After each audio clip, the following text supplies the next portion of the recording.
Halo, perkenalkan nama saya Baby Margaret Angelin Liwe dengan NIM 859348943 program studi PGSD. Di sini saya akan menjelaskan hubungan timbal balik antara ilmu filsafat dan pendidikan. Yang pertama, bagaimana filsafat ilmu mengawasi dan memperkuat eksistensi keilmiahan serta nilai-nilai dalam ilmu pendidikan. Ilmu filsafat berfungsi sebagai fondasi, kritis, dan pisau analisis yang menjaga dan memperkuat keilmiahan ilmu pendidikan. Hal ini dicapai melalui 3 pilar utamanya, yaitu ontologi, epistemologi, dan aksiologi. Yang pertama ada ontologi, mengawasi hakikat pendidikan. Filsafat ilmu mempertanyakan esensi terdalam dari pendidikan, seperti apa itu peserta didik, proses belajar, dan tujuan pendidikan. Pilar ini memastikan ilmu pendidikan tidak meredukasi manusia murni sebagai objek mekanis, melainkan mengakui keunikan dan potensi utuh individu. Yang kedua ada epistemologi, memperkuat metodologi dan validitas. Epistemologi menguji cara ilmu pendidikan memperoleh pengetahuan yang sah. Filsafat ilmu menuntun agar teori-teori pendidikan dibangun melalui ontologi, riset dan sistematis dan logis, seperti implementasi atau kebijakan berbasis bukti dan learning untuk memanalisir bias subjek dalam objek pengairan. Yang ketiga ada aksiologi, mengawal arah dan nilai moral. Aksiologi mengawasi kegunaan ilmu pendidikan bagi kehidupan. Pilar ini memastikan bahwa akumulasi ilmu pengetahuan dan teknologi dalam pendidikan tidak melanggar batas moral. Ini mengarahkan agar ilmu pendidikan senantiasa memperjuangkan nilai-nilai kemanusiaan, keadilan sosial, dan pembentukan karakter peserta didik. Penerapannya pada kehidupan sehari-hari yang pertama ada kurikulum kritis, mendorong kurikulum yang tidak dogmatis, melainkan memicu nalar kritis siswa terhadap realitas sosial. Yang kedua, pembelajaran refleksif, menerapkan evaluasi berbasis filsafat ilmu di mana guru terus mengaju atau menguji ulang asumsi dan metode pembelajarannya. Yang ketiga, penerapan konkret dalam pendidikan. Yang pertama, kurikulum kritis, mendorong kurikulum yang tidak dogmatis, melainkan memicu nalar kritis siswa terhadap realitas sosial.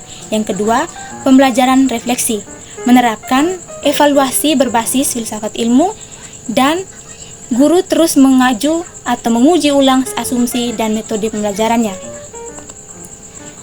Yang kedua, bagaimana pendidikan yang bermakna dan bernilai mutu memperkuat perkembangan filsafat ilmu. Pendidikan sendiri yang bermakna dan bernilai mentransformasikan pembelajaran dari sekedar transfer informasi menjadi proses pencarian kebenaran. Pendekatan ini memperkuat perkembangan filsafat ilmu dengan cara membuktikan teori-teori abstrak, mendorong pengujian kritis, dan memastikan bahwa ilmu pengetahuan senantiasa relevan dengan moral serta kebutuhan masyarakat. Interaksi timbal balik ini dapat dilihat melalui beberapa mekanisme berikut. Yang pertama ada arena pengujian teori atau aksiologi. Pendidikan adalah tempat di mana konsep epistemologi diuji melalui pembelajaran yang bermakna. Teori-teori filsafat dipraktikkan untuk mengevaluasi batasan, validitas, dan kegunaan ilmu pengetahuan dalam kehidupan nyata. Yang kedua, pengembangan sifat kritis atau ontologi dan epistemologi. Pendidikan sendiri yang bernilai melatih cara berpikir logis dan sistematis. Peserta didik didorong untuk mempertanyakan sumber kebenaran, asumsi dasar, dan metodologi suatu ilmu, yang merupakan pilar utama dalam pengembangan ilmu filsafat. Yang ketiga ada integrasi nilai etis atau aksiologi. Pembelajaran ini yang menanamkan nilai memastikan bahwa perkembangan ilmu pengetahuan selalu diiringi tanggung jawab moral. Filsafat ilmu diperkaya dengan studi mengenai dampak teknologi dan penemuan baru terhadap pendekatan manusia.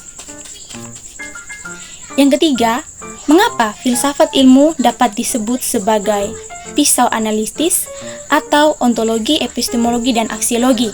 dalam membedah persoalan-persoalan pendidikan. Filsafat ilmu sendiri menjadikan pisau analisis yang krusial dan pendidikan karena mengaji persoalan dan 3 akar utama: hakikat realitas atau ontologi, metode perolehan pengetahuan atau epistemologi, dan nilai kegunaan atau aksiologi. Ketiga ini memastikan pendidikan tidak hanya sekedar teori tetapi juga relevan, tepat guna, dan beretika. Yang pertama ada ontologi atau hakikat pendidikan. Ontologi sendiri membahas apa hakikat realitas atau objek dan pendidikan itu sendiri dalam pendidikan pisau ontologi atau membedah. Yang pertama ada hakikat peserta didik.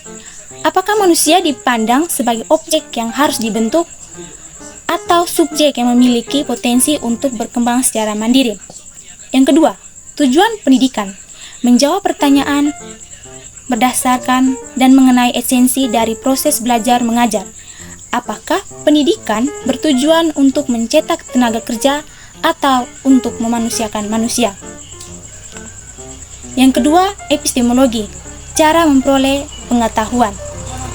Epistemologi sendiri berfokus pada sumber, teori, kebenaran, dan metode yang harus diperoleh pengetahuan. Dalam pendidikan pisau epistemologi digunakan untuk mengevaluasi. Yang pertama, metode pembelajaran, menilai cara terbaik dalam mentransfer ilmu, misalnya pendekatan signifikan, diskusi, atau learning. Yang kedua, validitas ilmu, memastikan apakah ilmu pengetahuan dan kurikulum yang diajarkan bersifat sahih, objek, dan dapat dipertanggungjawabkan. Yang ketiga, ada aksiologi, nilai dan kegunaan pendidikan. Aksiologi sendiri menelaah nilai dan tujuan penggunaan ilmu yang mencakup etika dan manfaatnya bagi kehidupan manusia. Dalam pendidikan, aksiologi berfungsi untuk yang pertama, etika dan moral. Mengarahkan nilai-nilai moral dan etika atau moralitas dalam hubungan antara pendidikan dan peserta didik. Yang kedua, fungsi sosial. Memastikan bahwa pendidikan memberikan manfaat nyata bagi kemajuan masyarakat, keadilan sosial, dan tidak menyalahgunakan untuk merusak martabat manusia. Dan yang keempat, contoh konkret penerapan filsafat ilmu dalam praktik pendidikan, misalnya dalam kebijakan kurikulum atau proses pembelajaran. Filsafat ilmu berfungsi sebagai fondasi atau ontologi, epistemologi, dan aksiologi yang menentukan arah kebijakan dan metode pendidikan. Tanpa landasan ini, praktik pendidikan hanya menjadi rutinitas mekanisme tanpa arah yang jelas. Penerapan konkret filsafat ilmu dalam dunia pendidikan dapat dilihat dari aspek-aspek berikut. Yang pertama, ada kebijakan kurikulum. Filsafat menentukan apa yang harus dijadikan dan mengapa hal itu penting. Yang pertama, ontologi atau hakikat ilmu.